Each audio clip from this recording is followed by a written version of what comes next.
Well, the news about education in California has not been very good lately. Just look around and you'll see schools closing, tuition rising, and qualified students being turned away. Except at one San Francisco high school. NBC Bay Area's Garvin Thomas is here with tonight's Bay Area Proud, a school that took a big risk and has turned things around. That's right, Janelle. You don't get much more of a success story than Immaculate Conception Academy.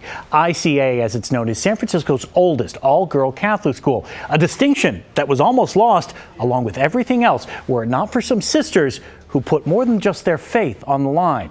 It's tonight's Bay Area Proud. There are 240 students enrolled at San Francisco's Immaculate Conception Academy.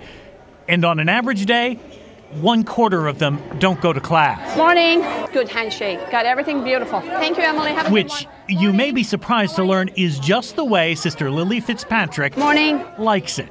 Oakland girls. Everybody here for Oakland girls. Sister Lily is ICA's corporate work-study coordinator. And who goes to ADA? Brought to work here 3 years ago when the school made a major change, joining the Cristo Rey network of schools. All right, girls, let's go. And adopting a work-study format. Girls, do I walk too fast or do you walk too slow? You see, 1/4 of the student body isn't in class on any given day because they're in the real world doing real jobs. Freshman Carla Gallo spends 1 day a week doing clerical work at Waypoint Real Estate in Oakland. I've never been to an office or anything, so that was a big experience. But to understand just why this Catholic school is the way it is, you have to understand where ICA was. Started 120 years ago by Mother Maria Pia Bacchus to serve San Francisco's neediest students, tuition at ICA had climbed to $10,000 a year. The neediest couldn't afford the cost, and ICA couldn't afford that. There was no money. The families we were serving could not afford that kind of tuition, and we were not able to, wouldn't have been able to keep it going. The school probably would close. So this is where the Cristo Rey model came in. Corporate sponsors are signed up, and they pay the school for the work the girls do, thereby lowering the tuition. Okay, so which thing is the solute versus which thing is the solvent? But making that transition was not easy and not cheap. The Dominican Sisters of Mission San Jose had to come up with millions of dollars to make the switch.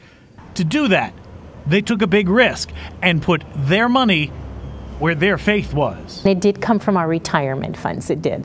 Yes. We put $3.5 million of our retirement behind it.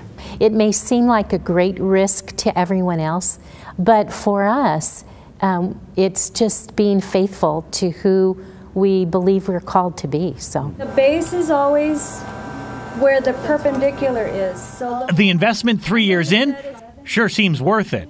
Tuition has not only dropped from $10,000 to $4,000 a year, next year it goes down again. And all available slots for the incoming freshman class have been filled. Morning, my friend. How are you? Of course, Sister Lily must now find the sponsors to provide the jobs for all those students, but she's optimistic. You got to work really, really hard, and then you got to trust in God. And if it's meant to be, then things will work out. If you have any people or schools or organizations you think are worthy of a Bay Area Proud story, you can just get in touch with me. Reach me on Twitter at Garvin Thomas or on Facebook, Garvin Thomas NBC Bay Area News. You can like me while you're there. Maybe I'll like you in return.